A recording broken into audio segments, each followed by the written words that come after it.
വേദന അനുഭവിക്കുന്നതിലും നല്ലത് മരണം. ആനകൾക്ക് ദയാവധം നടപ്പാക്കാൻ നീക്കം. നാട്ടാനകൾക്ക് പ്രത്യേക സാഹചര്യങ്ങളിൽ ദയാവധം നടപ്പാക്കാൻ ആലോചനയുമായി സർക്കാർ. നാട്ടാന പരിപാലന നിയമത്തിലെ പുതിയ ചട്ടഭേദഗതിയുടെ കരടിലാണ് ഇക്കാര്യം പറയുന്നത്. ചീഫ് വൈൽഡ് ലൈഫ് വാർഡന്റെ അനുമതിയോടെ മാത്രമേ ആനകളുടെ ദയാവധം നടപ്പാക്കാനാകൂ എന്നും കരടിൽ പറയുന്നു. നാട്ടാന പരിപാലന നിയമനത്തിലെ ചട്ടത്തിൽ ഇത് ഉൾപ്പെടുത്തുന്നത് ആദ്യമായാണ്.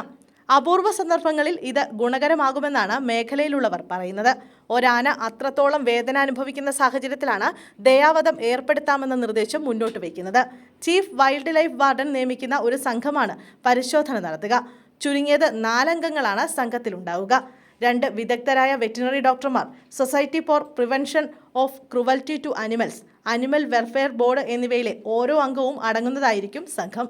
അസുഖം ബാധിച്ചതോ വയസ്സായതോ ആയ ആനകൾ തളർന്നു വീഴുന്ന സംഭവം പലപ്പോഴും ഉണ്ടാകാറുണ്ട്.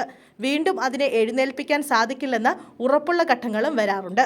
അത്തരം സാഹചര്യങ്ങളിൽ വേദന അനുഭവിക്കുന്നതിനേക്കാൾ നല്ലതാണ് ദയാവധമെന്ന് മേഖലയിലുള്ളവർ തന്നെ പറയുന്നു. വാഹനമിടിച്ചും മറ്റും ഗുരുതരമായി പരിക്കേൽക്കുന്ന ആനകളുടെ കാര്യത്തിലും ഇത് ഉപയോഗപ്രദമാണ്. ഒരു പരിധിയിൽ കൂടുതൽ എല്ലുപൊട്ടിയാൽ ആനകൾക്ക് പഴയപടി ജീവിതത്തിലേക്ക് തിരികെ വരിക എന്നത് പ്രയാസകരമാണ്. ഇതാണ് ഇതിന് കാരണം. അതേസമയം ആനയെ എഴുന്നള്ളിക്കുക എന്നത് അനിവാര്യമായ മതപരമായ ആചാരമല്ലെന്നും ആനകൾ തമ്മിൽ 4 വശത്തു നിന്നും കുറഞ്ഞത് 3 മീറ്റർ വേണമെന്നതിൽ ഇളവ് നൽകാനാകില്ലെന്നും ഹൈക്കോടതി പറഞ്ഞു.